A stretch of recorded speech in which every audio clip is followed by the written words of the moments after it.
আসসালামু আলাইকুম ওয়া রাহমাতুল্লাহ। প্রিয় দিনী ভাই ও বোনেরা, এই একটি বিশেষ ছোট্ট আমল যদি আপনি 11 বার করতে পারেন তাহলে যে কেউ আপনার কথা শুনতে বাধ্য হবে। বিশেষ করে পরিবারের লোকজন অবাধ্য হয়ে গেলে, সন্তান অবাধ্য হয়ে গেলে অথবা স্ত্রী অবাধ্য হয়ে গেলে জীবনটা দুর্বিষহ হয়ে পড়ে। এর জন্য আল্লাহ তাআলার কাছে সাহায্য চাইতে হবে, বিশেষ আমল করতে হবে, তাহলে অবশ্যই তারা আপনার কথা শুনতে বাধ্য হবে।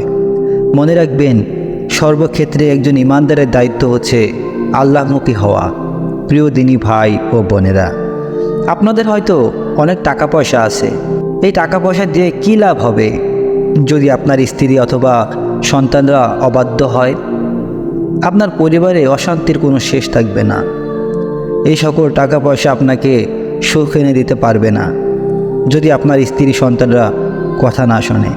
তাই প্রিয় ভাই ও বোনেরা, আজকের এই দোয়াটি আপনাকে জায়েজ কাজে ব্যবহার করতে হবে।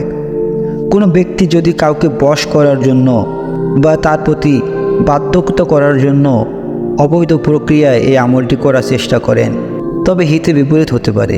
মনে রাখবেন, আল্লাহ রাব্বুল আলামিন অন্তরের সব খবর রাখেন। আপনি যদি কোনো আমল হকের উদ্দেশ্যে করেন, যেমন স্বামী স্ত্রীর সম্পর্ক বৃদ্ধির উদ্দেশ্যে অথবা সন্তানদেরকে বাবা মার অনুগত করার উদ্দেশ্যে করে থাকেন, অবশ্যই সেটা জায়েজ। কিন্তু এর বিপরীতে যদি অবৈধ কাজে ব্যবহার করেন তাহলে অবশ্যই আপনি ক্ষতিগ্রস্ত হবেন। এক্ষেত্রে আপনি যাকে বাধ্য করতে চান তার ছবি আপনার মনের মধ্যে নিয়ে 11 বার এই আমলটি করতে হবে, তাহলে যে কেউ আপনার কথা শুনতে বাধ্য হবে। তবে একটি কথা অবশ্যই মনে রাখবেন, আমলটি ইয়াকিন ও ইখলাসের সাথে করতে হবে। এটি একটি কোরআনি আমল, ছোট্ট একটি কোরআনের আয়াত, ফলে খুব সহজেই মুখস্থ করে নিতে পারেন। উক্ত আমলটি করার পূর্বে 3 বার দুরূদ শরীফ পাঠ করে নেবেন। বেশি ভালো হয় যদি দুরূদ ইব্রাহিম পাঠ করতে পারেন, যে দুরূদ আমরা নামাজের মধ্যে পড়ে থাকি। তারপর উক্ত আয়াত তেলাওয়াত করবেন এবং 11 বার এই আয়াত তেলাওয়াতের পর 3 বার আবারও দুরূদ ইব্রাহিম পাঠ করবেন।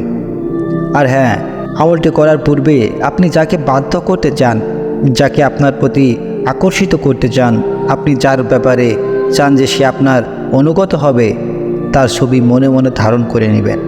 অর্থাৎ নিয়ত করে নেবেন যে উক্ত ব্যক্তির সাথে আমার সুসম্পর্ক তৈরি হোক, সে আমার বাধ্য হোক, এর জন্য আমলটি করছি। এভাবে আপনি দোয়াটি 11 বার তেলাওয়াত করবেন। আপনি যাকে বাধ্য করতে চান তার ছবি মনে মনে ধারণ করে একটু ফু দিয়ে নেবেন ইনশাআল্লাহ, তাহলে সে আপনার কথা শুনতে বাধ্য হবে।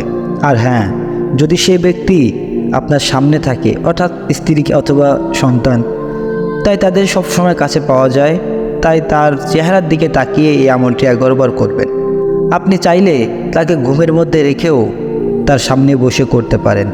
যাকে আপনি বাধ্য করতে চান তার চেহারার দিকে তাকিয়ে ফু দিবেন, তাহলে ইনশাআল্লাহ আল্লাহ রাব্বুল আলামিন আপনার এই দোয়া কবুল করবেন। এবং এই আমলের বিনিময়ে আল্লাহ পাক রব্বুল আলামিন আপনাকে অবশ্যই মুসিবতের হাত থেকে রক্ষা করবেন। অর্থাৎ আপনার সন্তান সন্ততি এবং স্ত্রীদের সাথে আপনার সুসম্পর্ক তৈরি হবে, তারা আপনার অনুগত হবে। মনে রাখবেন, যারা রাসূল সাল্লাল্লাহু আলাইহি সাল্লামের শরিয়া মোতাবেক যারা আপনার অনুগত থাকা প্রয়োজন, তাদের জন্যই আপনি এই দোয়া বা এই আমল করবেন। যাদের সাথে আপনার কোনো সম্পর্ক নেই বা যারা আপনার অনুগত থাকার কোনো প্রয়োজন নেই, তাদের ক্ষেত্রে এই আমল অবশ্যই করবেন না। সে আয়াতটি হলো ইন্নাল্লাহা ইয়াসমিউ মান ইয়াশা। প্রিয় দিনী ভাই ও বোনেরা, ইন্নাল্লাহা ইয়াসমিউ মান ইয়াশা এটি পবিত্র কোরআনের 35 নং সূরার 22 নং আয়াত।